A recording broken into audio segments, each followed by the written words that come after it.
All right, welcome to The Explainer. Today we're digging into a story about, well, it's about trash, but it's also about tariffs, a huge court case, and a wild international crisis that blew up right at the US-Canada border.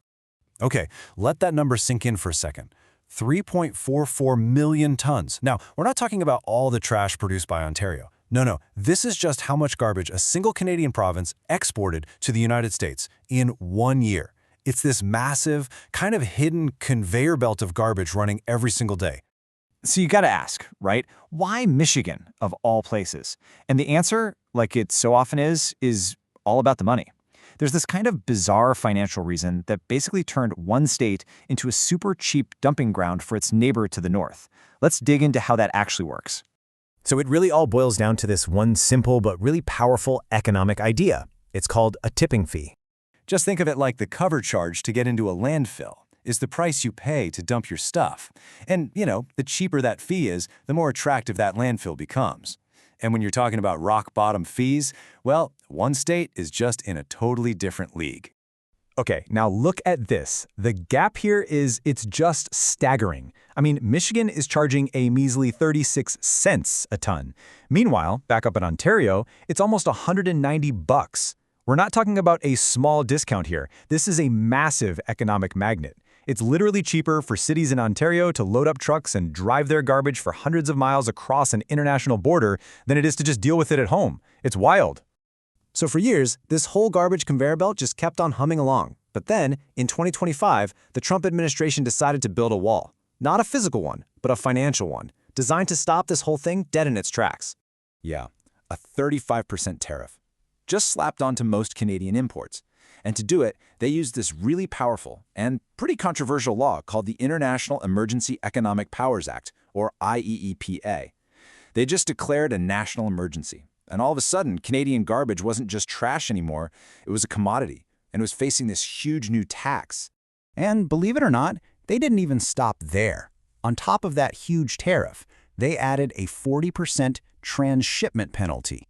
Now, this was supposed to stop companies from sneaking goods through Canada to avoid other tariffs, but what it really did was put every single garbage truck right in the crosshairs. So, this created a massive problem. On the one hand, you've got the brand new trade deal, the USMCA, which should have protected Canadian trash. It was considered a wholly obtained good, so exempt. But just think for a second about what's actually in your trash can, right? You've got old electronics made in China, maybe some plastic packaging from Germany. It's a mix. So if a border agent decided a truck had too much foreign stuff in it, bam, it could lose its protected status and get hammered with both the 35% tariff and the 40% penalty. It was basically a game of geopolitical Russian roulette with every single truckload of garbage. So, with the border about to have a full-blown trash crisis on its hands and literally billions of dollars in trade hanging in the balance, the whole mess landed right on the steps of the U.S. Supreme Court. The case itself was called Learning Resources, Inc. v. Trump.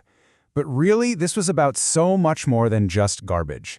The court was being asked to answer a fundamental question about American power. Who gets to tax imports? Does the president have the power to do that using an emergency law, or does that power belong to Congress and Congress alone? And then, on February 20th, 2026, we got the answer. The court handed down a really decisive 6-3 verdict, and it was one that cut right across the usual ideological divides.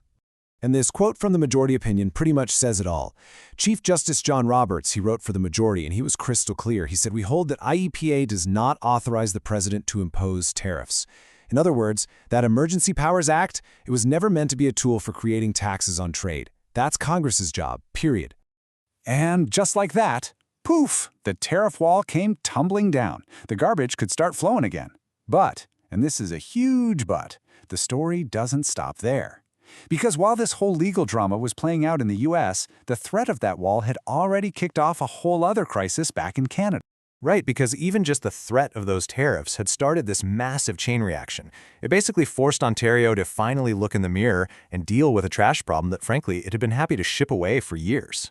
So with the very real chance that the U.S. border could slam shut for good, Ontario had to take a hard look at its own backyard. And the numbers, well, they weren't pretty. If they could keep sending trash to the U.S., they had until 2037.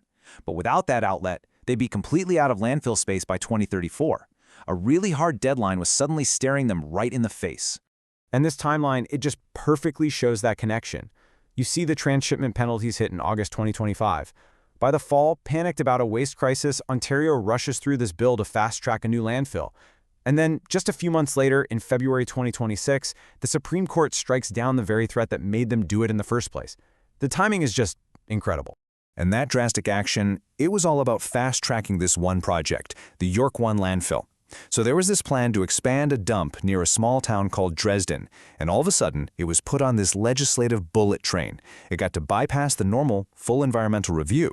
And as you can imagine, that sparked some serious local opposition. I mean, residents and the town's government were raising the alarm about the possibility of 600 trucks a day and the fact that this thing was going to be right on their doorstep.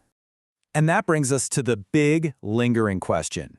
The tariff wall is gone, sure, the Supreme Court tore it down, but that physical wall of garbage back in Ontario, it's still growing. The trade war might be over, but it ripped the lid off this much deeper environmental crisis that doesn't have any easy answers. And it leaves you wondering, what happens when we finally run out of places to put our trash?